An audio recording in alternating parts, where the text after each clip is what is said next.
Ben Shapiro doesn't understand how laws work. Now, I'm not saying Ben Shapiro has broken any laws, but I am saying that if anybody wanted to hire somebody to defend them in court, please, for the love of God, stay away from not a lawyer Ben Shapiro. And if you're wondering why I'm saying this, take a look at how Ben Shapiro thinks laws are actually written in this country. Comment that there's not a single law that tells a man what to do with his body. Try virtually every law that applies to human beings. Right? I'm not allowed to use my body to smack my employees. I'm not allowed to use my body to sell drugs. There are lots of different things you're not allowed to do with your body. The only thing that is different between men and women when it comes to this is that men don't have another human being inside their body unless they're Jeffrey Dahmer. That's not something that you're supposed to have inside. If you're a woman, you have another human being in there. My wife is pregnant. There's a human in there. A human. Okay? And if she decides to harm that human, she is not just doing something with her body, she's doing something with that human's body, as all of us know. But Kamala Harris is a wild human being. Again, Ben Shapiro has not been to law school, at least as far as I know. If he has, you need to go ask for a refund. Maybe take your receipt in there and say, listen, I paid for these law school classes, but I came out like this. But I don't think he's been. Nonetheless, that is absolutely the most idiotic argument that I have ever heard coming out of Ben Shapiro, and that is quite the feat. Now, here's what happened. Ben Shapiro got angry, obviously, at Kamala Harris during the Democratic debate, saying that there's no laws in this country specifically written to target men's bodies the way we have laws written to specifically target women's bodies. That is an accurate statement by Kamala Harris. But Ben Shapiro says, no. Every law out there is about men's bodies. You're telling me I can't use my body to drink a 40 and then go drive around and kill somebody? Nope, that's a law against my body. You're telling me I can't use my body to fire a gun in somebody's head? That's a law against my body, Ben Shapiro says. No. You know, sometimes those on the right, like Ben Shapiro, just have an argument that's so stupid that you almost can't even refute it because it's so dumb. And you're trying to put yourself in their mindset, and you're trying to get down and be like, okay, how did he misconstrue this so bad?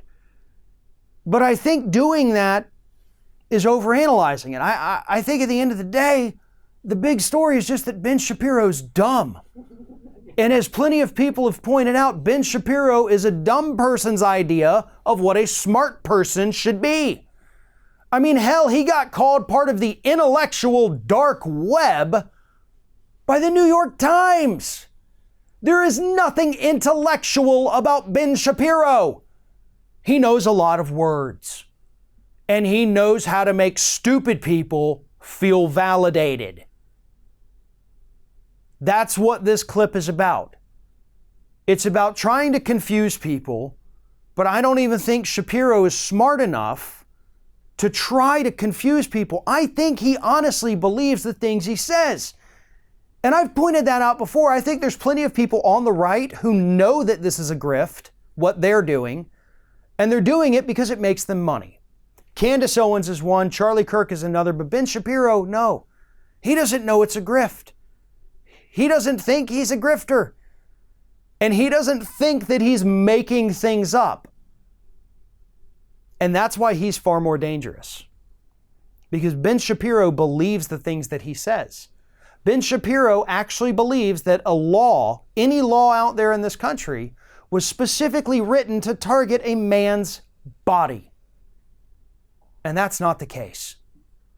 Kamala Harris is correct. We are, as a country, as a state, depending on where you are, trying to legislate a woman's body. And I know Ben's sitting there talking about, oh, you've got another human being in there. Men don't have human beings in their bodies, he says in that clip. I mean, they're not exactly human beings, but Ben, I assume you said your wife was pregnant. So I'm assuming you know how anatomy works. Men may not have the full baby, but we also have the things that develop into babies when combined with a woman. Right? You know that. You know that. And wouldn't it be just as fitting if, say, female lawmakers got together and said, okay, anytime there is an ejaculation from a man that does not result in pregnancy, thereby killing millions of potential human beings, that man could be prosecuted. See, Ben, that would be a law that specifically targets a man's body, telling you what you can and cannot do with your little swimmers that do have the potential to go on and become human beings. But you don't care about that because at that point, those are just cells, right? That's what science tells us. Those are cells, just like an egg is a cell. And for the first few days, it's a rapidly dividing cluster of cells, multiplying. But the second that the cell from you meets with that cell from your wife, you think that's what a human being is. Your wife is a doctor, as you repeatedly say. You need to ask her about these things, and maybe she can explain it a little better, maybe show you some diagrams and explain how all of this works. But ultimately, it becomes something that lives inside of a woman's body. If you had a tapeworm living inside of you, and we passed a law that says, nope, men can't get rid of their tapeworms, that would be a law targeting men's bodies. But as it stands right now, we don't have that either. Just a bunch of laws written by a bunch of elderly white men saying women don't get to choose what happens to them. Thanks for watching, everybody. And don't forget, if you like what you see here, like, comment, share, and subscribe to our channel. And now you can also become a member of Ring of Fire and get exclusive early access to certain Ring of Fire videos all throughout the week. Just click on the little join button right below the video.